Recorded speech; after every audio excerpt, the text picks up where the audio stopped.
Ndugu mfuatiliaji wa kipindi chetu cha Discover Your Purpose and Destiny, napenda kuchukua fursa hii kukaribisha tena wewe katika kipindi chetu hiki, kipindi ambacho tunakiita Sunday Blessings. Kipindi cha Sunday Blessing kinakuja kwako kwa ajili ya kutoa neno la faraja, neno la upendo, neno la matumaini. Siku ya Jumapili kama tunavyofahamu, Wakristo wengi kabisa duniani hukutana katika nyumba za ibada, kwanza kumshukuru Mwenyezi Mungu, kumtukuza,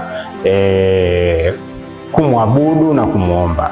Na mimi pia hali kadhalika nimefanikiwa leo kuwa kati ya hao ambao walikuwa katika nyumba za ibada na kwa ajili ya kupata mafundisho ya neno la Mwenyezi Mungu. Sasa leo nitazungumzia hasa juu ya mambo niliyoyasikia kasisi akiweka msisitizo sana kwa waumini ama kwa wale waliokuwa wanasikiliza neno la Mwenyezi Mungu kwa ajili ya kuendelea kumpata kwa bidii ili mwisho wa siku waweze kupata uzima wa milele.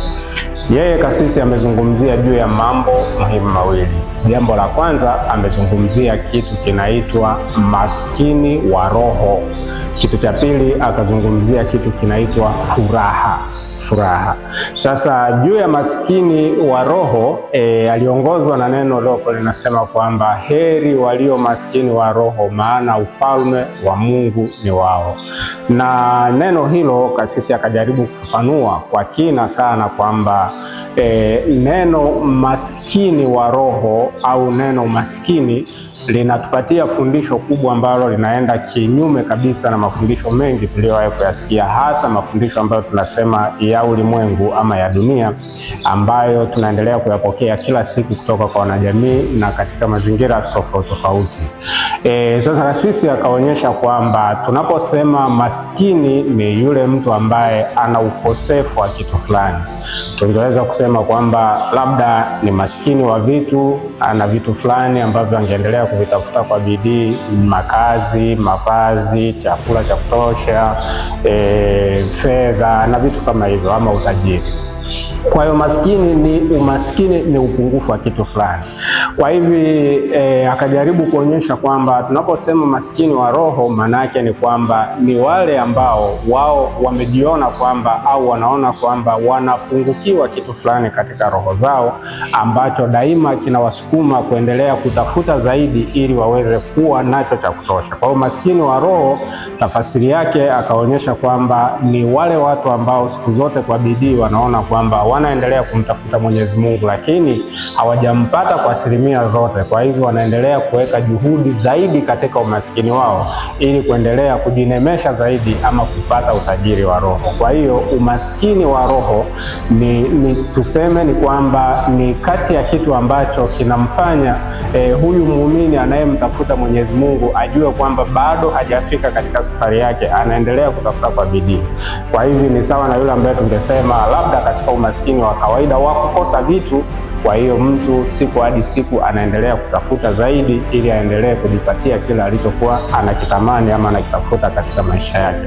Kwa hiyo hapa akajaribu kuonyesha kwamba tofauti hiyo ya umaskini wa roho na umaskini huu wa kawaida, alitumia neno kwamba fundisho hili la Yesu linatoa tafasiri ama linaenda kinyume, na kama akatumia neno moja kwamba linapiga kofi la uso mafundisho ya dunia, kwamba unajua umaskini ni kutaka vitu. Kwa hiyo ndio maana wakati mwingine tunaishi tukifikiri kwamba ili kuweza kukua katika hali nzuri, basi inabidi tuweze kupata kitu fulani. Kwa hiyo daima tunaimba nipate fedha, nipate mali, nipate kiwanja, nipate nyumba, nipate mke, nipate watoto, upate vitu vyote ambavyo ungeweza kufikiria kwamba ukivipata unajisikia vizuri.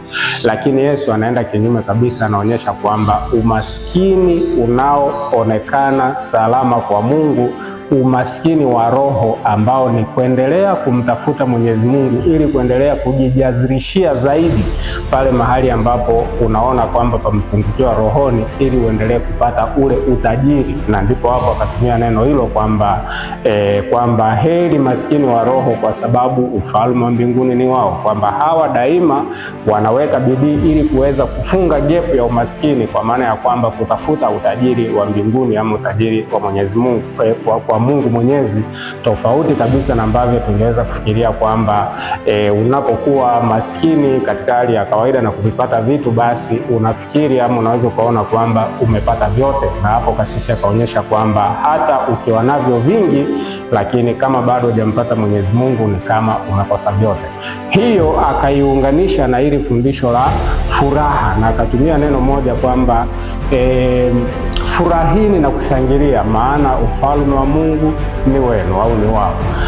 Akina nani? Hao maskini wa roho ambao wanaendelea kumtafuta Mungu kwa bidii. Maana yake ni kwamba wanakumbana na changamoto nyingi katika maisha yao, na hivi sasa kuwafanya wakati mwingine waweze kupata fedheha ama kufedheheka, lakini mwisho wa siku ni kwamba wawe na furaha kubwa, kwa sababu ule ufalme wa Mungu umeandaliwa kimsingi kwa ajili yao, na wao huutafuta kwa bidii ili waweze kupata, na mwisho wa siku ndio utajiri mkubwa watakaoweza kupata.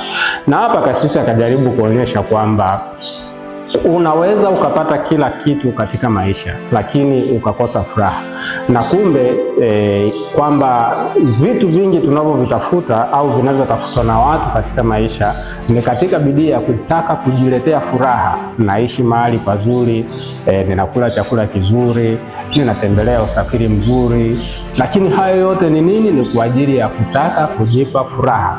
Lakini unaweza ukawa na vyote hivyo na furaha ikakosekana, kwa sababu iko tofauti kati ya furaha na raha. Unaweza ukapata raha kwa muda, lakini furaha ya kudumu ikakosekana ndani yako. Kwa hiyo mwisho wa siku ni kwamba japo kuwa umevipata vile ulivyokuwa unavipata, unaweza ukakosa furaha. Kwa hiyo fikiria kwamba mtu anayetafuta utajiri, kwa mfano, akautafuta utajiri, ama anataka kuwa na nguvu, ama anataka kuwa mtu fulani mashuhuri, anaweza kufanya bidii zote za kuvipata hivyo vitu, hata kwa kutumia njia ambazo hazitamletea furaha baadaye. Kwa hiyo kumbe mwisho wa siku aweza kupata kila alichokuwa anatamani kupata, akifikiri kwamba vitamletea furaha, lakini kumbe vitamletea raha na asiweze kupata furaha ndani yake. Kwa hiyo katika hayo ndipo hapo kasisi akajaribu tena kuonyesha kwamba katika maisha yetu watu wako katika vifungo ambavyo vinawakosesha furaha, na hapa akawanyoshea pia maneno wazazi kwamba kujitahidi sana kuwaweka watoto ama kuwafunda watoto ili waweze kuishi maisha ambayo yatakuwa ni maisha ya furaha na maisha yenye kuwaletea neema na baraka katika maisha yao. Kwa nini? Akasema kwamba wewe fikiria, kuna mtu anaweza akawa ndani yake au maisha yake yameambatana na maisha ya chuki, au ndani yake yameambatana na maisha ya kutopenda watu wengine, kutopenda tu, na unaweza ukawa unashangaa kwamba nini kinachoendelea, nini kinachotokea. Lakini kasisi akaonyesha kwamba malezi ya watoto yanawezesha watoto baadaye ambao watakuwa ni watu wazima kuishi maisha ambayo ni maisha ya furaha. Kwa mfano, akatolea mfano kwamba kama mtoto tangu akiwa mdogo amekuwa akijaribu kufanya mambo fulani fulani nyumbani, labda anajaribu kugusa kile, anataka kufanya hiki, na mara zote amekutana na makanyo ya wazazi, acha kufanya hiki, acha kufanya hicho, acha usikifanye kile, acha usikifanye hicho. Kwa hiyo mwisho wa siku yule mtoto anaishi katika maisha ya kujua kwamba hawezi kufanya kitu chochote ambacho kinaweza kikawa ni sahihi, kwa sababu yeye amezoea kuishi kwenye kifungo cha makanyo.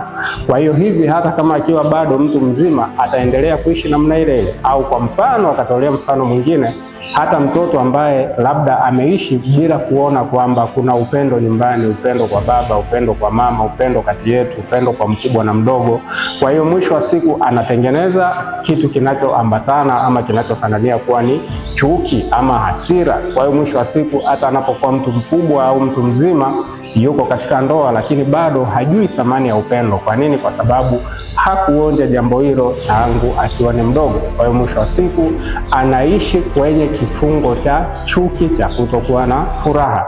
Lakini namna yote ya kutoka kwenye hayo ni hicho ambacho kasisi ameendelea kusisitiza kwamba kujikita katika kulea watoto vizuri ndani ya furaha, kwamba kuonyesha kwamba maisha yanawezekana, unaweza ukajaribu ukaweza, unaweza kupenda na ikawa kitu kizuri, unaweza kuwa ni mtu mkarimu, unaweza kuwa ni mtu mwenye upendo kwa wenzako, na hayo yakishaonyeshwa basi mtu anaishi akiwa anajua kwamba haya mambo ni mazuri na haya mambo yanawezekana, na hayo yatampa furaha katika dunia dunia, lakini mwisho wa siku atampendeza Mwenyezi Mungu kushiriki uzima wa milele.